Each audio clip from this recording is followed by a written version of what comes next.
ഇപ്പം നമ്മളെ വീട്ടിൽ നിലവിലുള്ള ഫിഷസ്. ഇനി നമ്മൾ പുതിയതായിട്ട് ഒരു അലിഗേറ്ററിനെ വാങ്ങുന്നുണ്ട്. പിന്നെ ഇതിൻ്റെ മുന്നേ ഒരു അരോണിനെ വാങ്ങുമെന്ന് പറഞ്ഞൊരു വീഡിയോ ഇട്ടിന്. അത് ആ ഷോപ്പിലിപ്പോൾ സെയിലിനില്ല. അപ്പോൾ നമ്മളിപ്പം തൽക്കാലം ഈ കോഴിക്കാർപ്പിൻ്റെ ഫുഡിനെ കുറിച്ചാണ് പറയുന്നത്. കോഴിക്കാർപ്പിന് പല പല ടൈപ്പ് ഫുഡ് ഉണ്ട്. ഇന്ന് നമ്മൾ വന്നിട്ടുള്ളത് നമ്മളെ മീനൊക്കെ കാണിക്കാനാണ്. പിന്നെ മീനിൻ്റെ ഫുഡും കാണിക്കാനാണ്. ഇന്ന് നമ്മൾക്ക് ഇതുവരെ ദിവസമല്ല. പിന്നെ നമുക്ക് ഇതിനെ നോക്കാം. ഇനി നമുക്ക് കോഴിക്കാർപ്പിൻ്റെ ഫുഡ് കാണിച്ചു തരാം. നമ്മൾ കൂടുതലും ഈ ക്യാരറ്റാണ് കൊടുക്കൽ.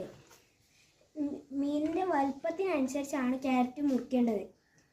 അല്ലെങ്കിൽ ചോപ്പറിലിട്ട് നല്ലോണം ചോപ്പാക്കി ഈ ഒരു അളവിൽ കൊടുക്കാം. ഇനി നമുക്ക് മീനെ കാണാം.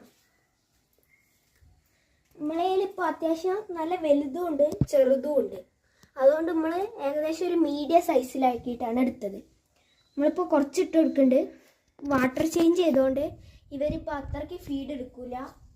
അപ്പോൾ നമുക്ക് തൽക്കാലം ഇതിവിടെ വെക്കാം.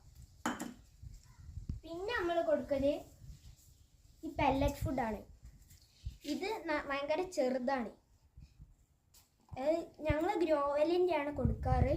3 സെൻറ്റിമീറ്ററും 4 സെൻറ്റിമീറ്ററൊക്കെ ഇതിന് ധാരാളമാണ്. ഇപ്പോൾ ആ പീഡിയയിൽ ഇപ്പോൾ ഇത് കിട്ടാത്തതുകൊണ്ട് തൽക്കാലം നമ്മൾ ഇതാണ് വാങ്ങിയത്. ഇത് ബാക്കിയുള്ള വലിയ മൂളിക്കൊക്കെ കൊടുക്കാറുണ്ട്, എട്ടരയ്ക്ക്. പിന്നെ ഇതും പെല്ലറ്റ് ഫുഡ് തന്നെയാണ്. ഇത് നമ്മൾ പീഡിയയിൽ നിന്ന് വാങ്ങിയതാണ്. ഇത് മോളീൻ്റെയോ ഗപ്പിൻ്റെയോ കുട്ടികൾക്കൊക്കെ കൊടുക്കാം. തൽക്കാലം ഇപ്പോൾ നമ്മൾ ഈ ഫുഡാണ് കൊടുക്കുന്നത്. ഇത്ര എണ്ണ ഉണ്ടെങ്കിൽ അത്യാവശ്യം നല്ല ഫുഡ് തന്നെ കൊടുക്കേണ്ടി വരും.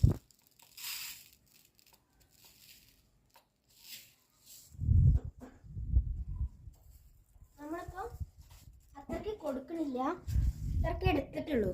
നമുക്ക് ഇട്ട് കൊടുക്കാം.